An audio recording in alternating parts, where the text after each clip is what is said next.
Salut tout le monde, bienvenue à la zone clutch. Donc aujourd'hui, nous allons discuter du match de la finale NBA à venir. Le match qui oppose Dallas Mavericks aux Boston Celtics. Donc sans plus tarder, nous allons rentrer dans le vif du sujet. Nous allons commencer par regarder les stats des différentes équipes jusqu'à ce niveau de la compétition. Nous allons commencer par Dallas. Donc Dallas, nous allons commencer par Dallas et ses deux meilleurs joueurs, en l'occurrence Luka et Kyrie. Donc, Luka, pour ses playoffs, en ce moment, il tourne autour de 28 points de moyenne, 28,8, donc disons 29 points de moyenne, 8 rebonds, 9 8 rebonds défensifs, 9 rebonds en général, donc 9,6 en général, à peu près 9 assists, 9 passes décisives, 1,6 steals par match.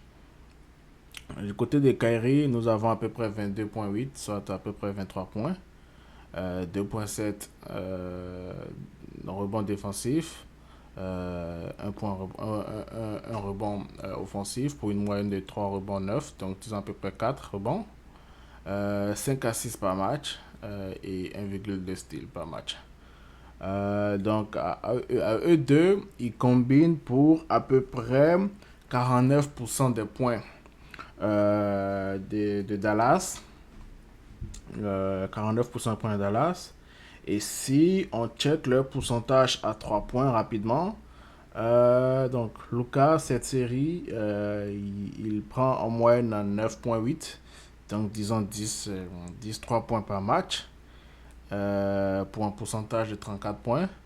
Alors que Kyrie, il en prend 6 par match pour un pourcentage de 42%. Pourcentage de 42. Le meilleur de l'équipe, c'est Maxi Kleber, qui a très peu joué. Donc, je ne vais pas forcément considérer ses stats. Si on prend en termes de volume, je dirais que le meilleur, c'est pratique. C'est vraiment Kyrie et PG Washington.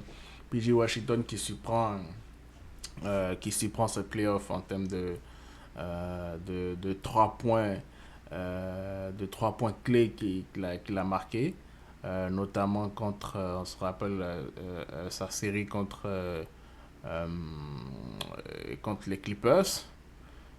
C'est sa série contre également, euh, je pense, le tout passé Minnesota, même si c'était pas fameux. C'était pas sa meilleure série, mais il en a mis des 3 points assez importants quand son équipe en avait besoin. Du côté de Boston, du côté de Boston, nous avons Jason qui tourne à 26 points de moyenne, euh, 10 rebonds et 5, disons 6 passes décisives pour 1,1 steal par match.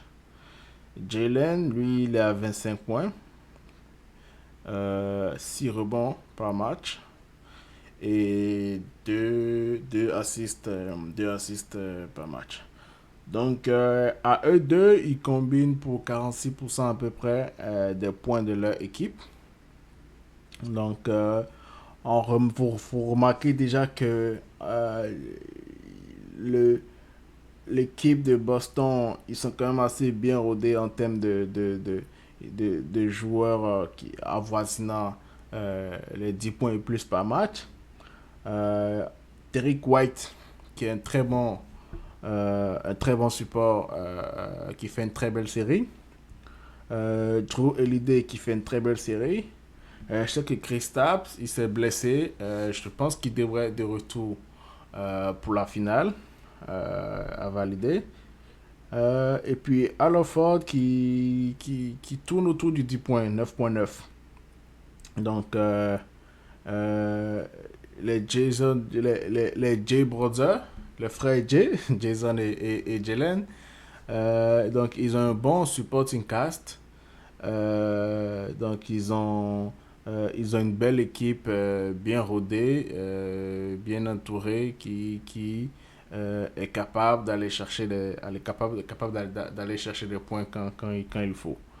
Ils sont pas totalement dépendants de ce duo.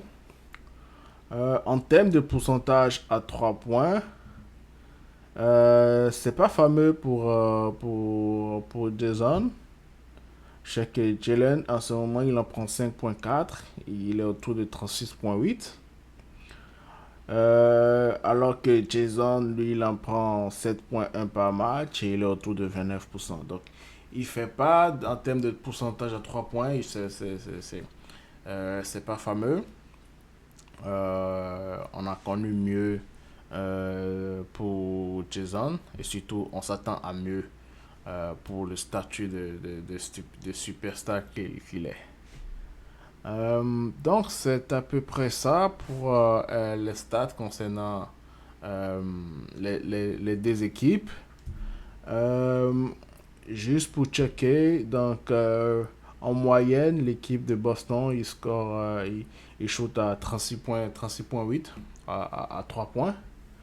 Contre, si je ne me trompe pas, du côté de Dallas, 37,2. Euh, En termes de rebonds, j'avais checké, je pense que la moyenne de rebonds en général pour Dallas, c'est 43. Et puis 11 rebonds offensifs. Ils prennent beaucoup de rebonds offensifs. Du côté de Boston, c'est 9 rebonds offensifs pour 43,7 de rebonds. Donc, en défense, Boston devra surveiller les rebonds offensifs. Mais je pense que par rapport à cela, on n'a pas forcément à s'inquiéter. Quand on check les stats, ils sont en défense notamment, ils sont meilleurs rebondeurs que Dallas. Bon, ceci étant dit, nous allons attaquer le match-up des différentes équipes. On va commencer par le match-up en défense on va commencer par le match-up en défense de chacune des équipes. Euh, j'ai pris des notes pour ne pas oublier. Donc, du côté de Dallas, en défense, je pense que le match-up qu'on aura, donc d'un côté, on aura Jones, Derrick Jones qui fait une très belle post-saison, qui fait de très bons playoffs, notamment en défense. On l'a vu très bien défendre sur Paul George, mais également sur James Harden. On l'a également vu faire une très belle défense contre Ant lors de la série précédente. Euh, j'ai un petit trou de mémoire. Je vais juste vérifier quelque chose.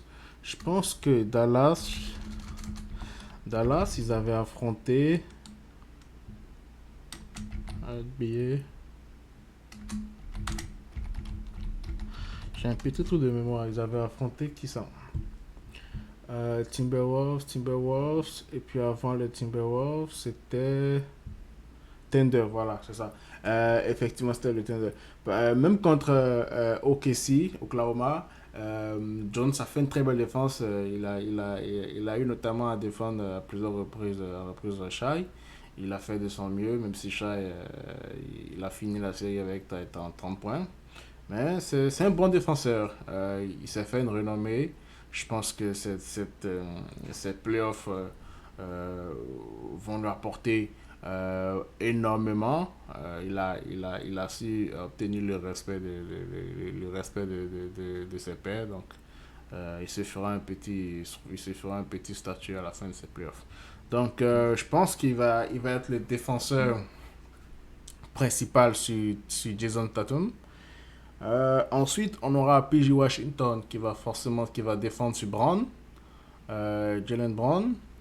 On aura Kyrie qui va défendre sur Derek White. Gafford, il va défendre sur dépendamment de qui commence du côté de Celtic, donc entre Al Horford ou Kristaps. On verra qui commence. Mais Daniel va défendre sur le pivot qui commencera la série, qui commencera le match. Et puis pour finir, on aura Doncic qui va être protégé en défense. Dallas va tout faire pour protéger Doncic en défense en le mettant sur Drew. Donc si vous avez bien regardé les playoffs, vous allez voir que Drew, c'est le moins utilisé dans le système offensif de Boston. Ça va être plus dans des catch and shoot, surtout en fin de chrono, ou bien le jeu au poste. Et le jeu au poste, Doncic est assez solide pour quand même pouvoir défendre Drew.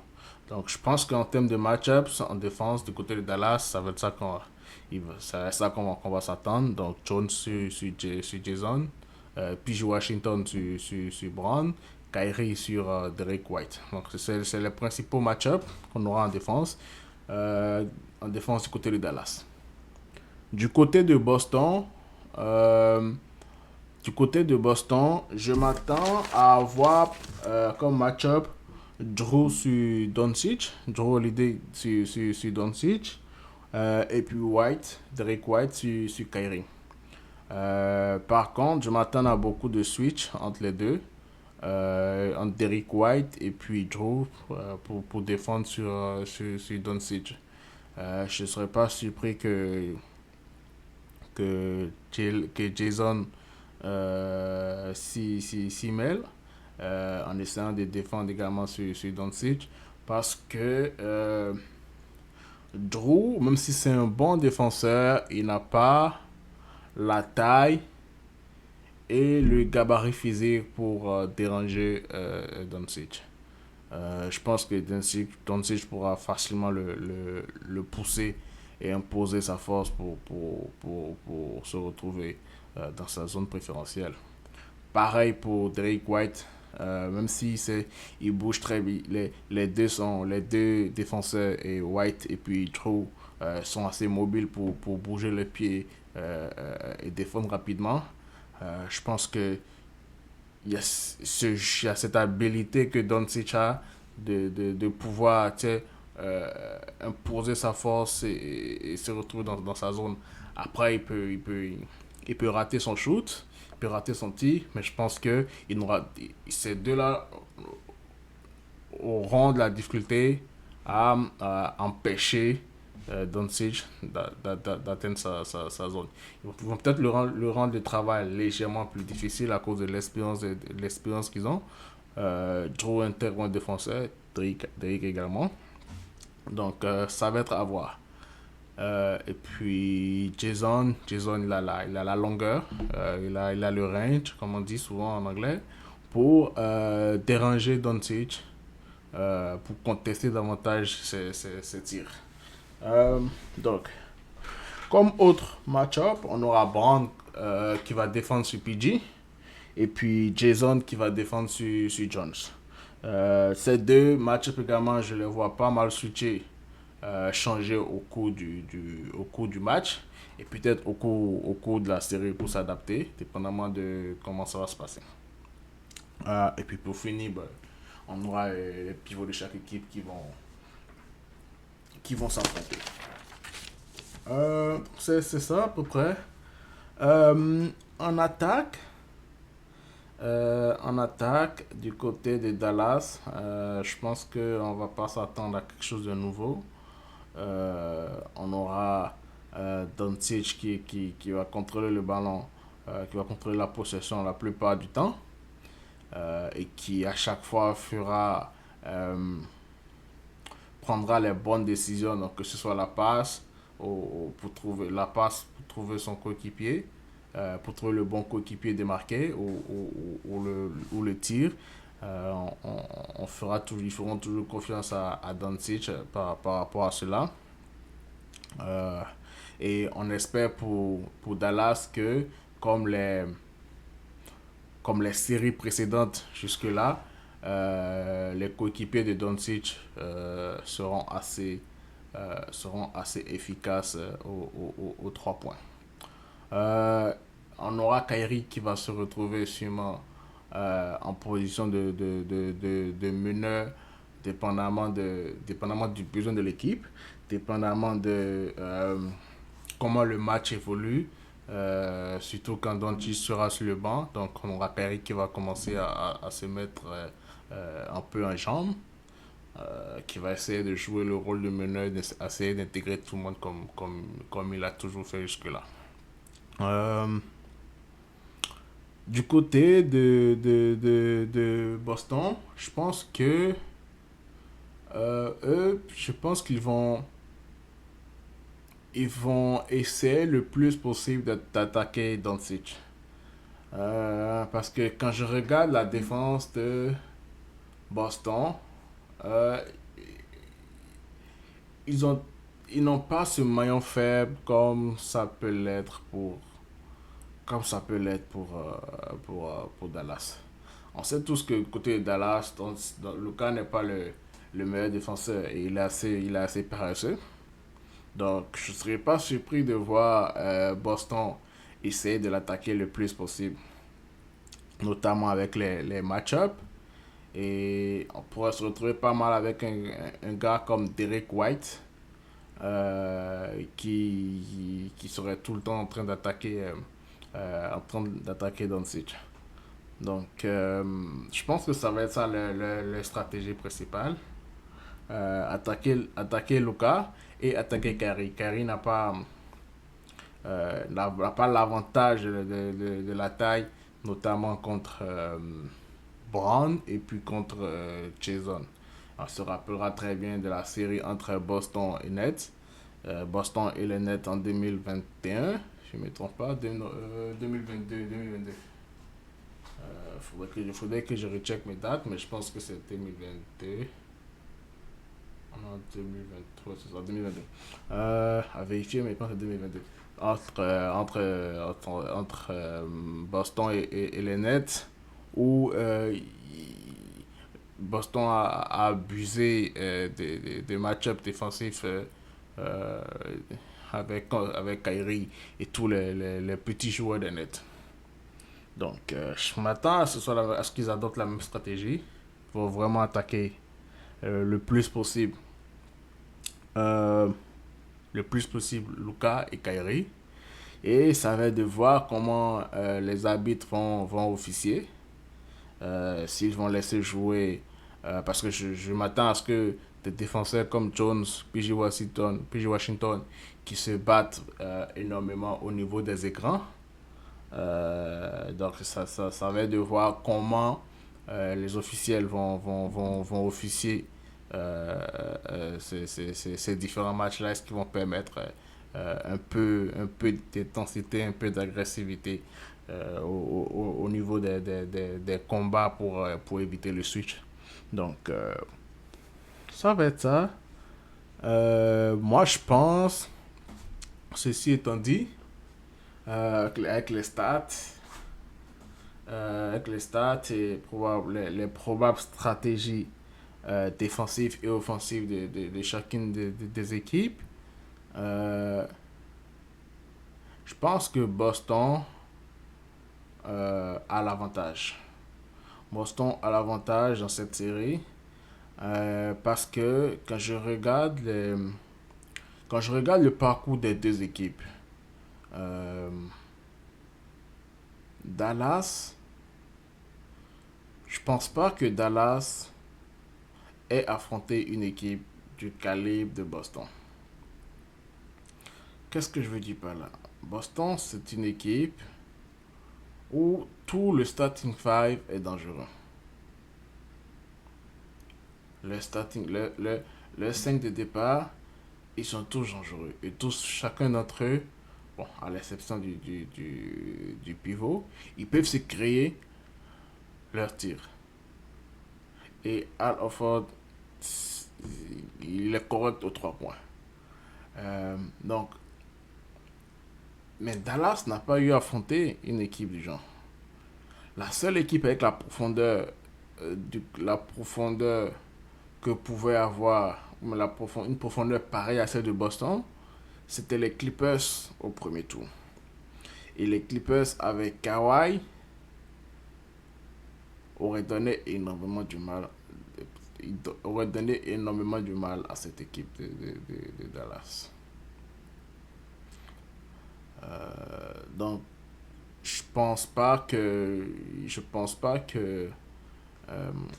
que que Dallas soit prêt pour l'intensité à laquelle ils vont être affrontés à Boston. Et surtout le schéma offensif de Boston, je pense qu'il va beaucoup déranger la défense il va beaucoup déranger la défense de Dallas. Euh,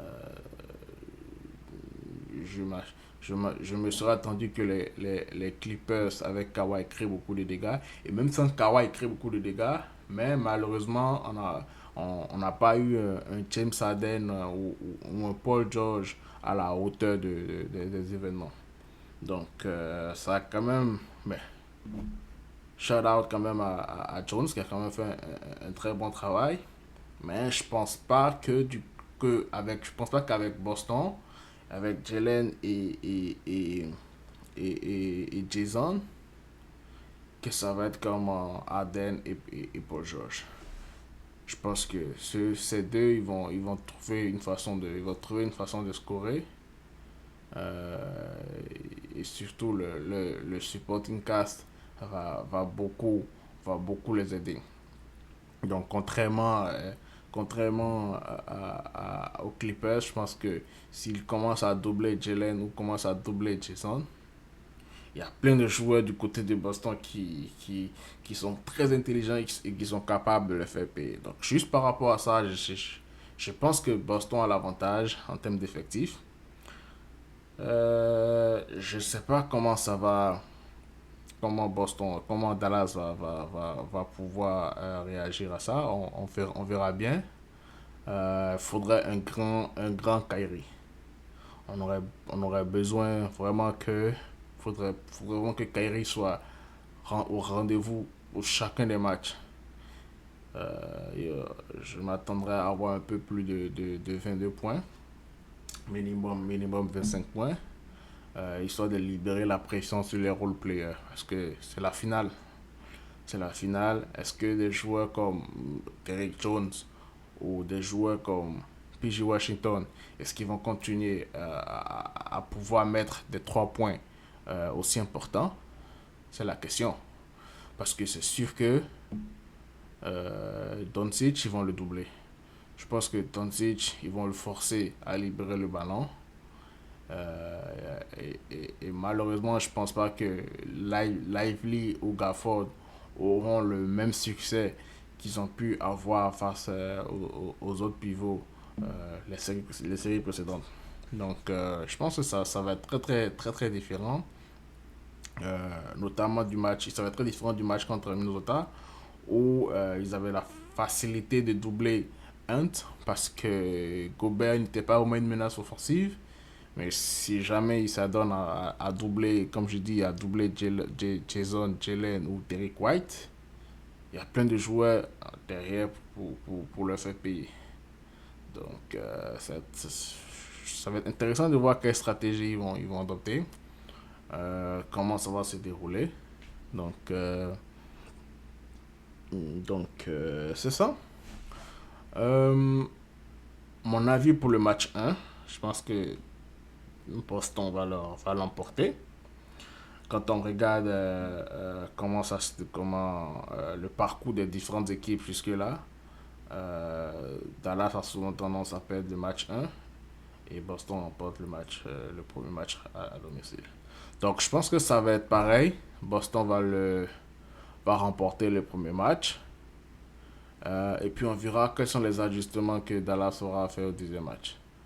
Euh, ce sera ça. Mon pronostic pour cette finale. Euh,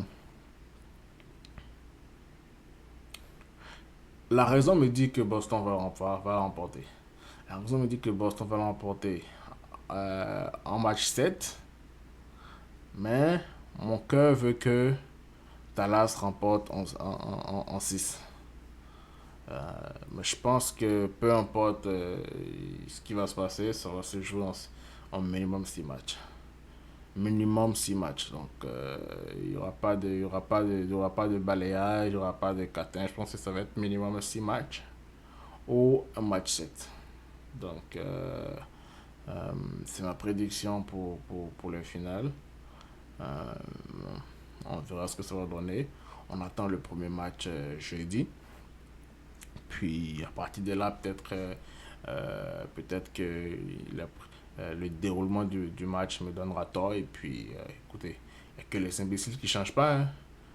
Si j'ai tort, ben, je vais revoir mon jugement.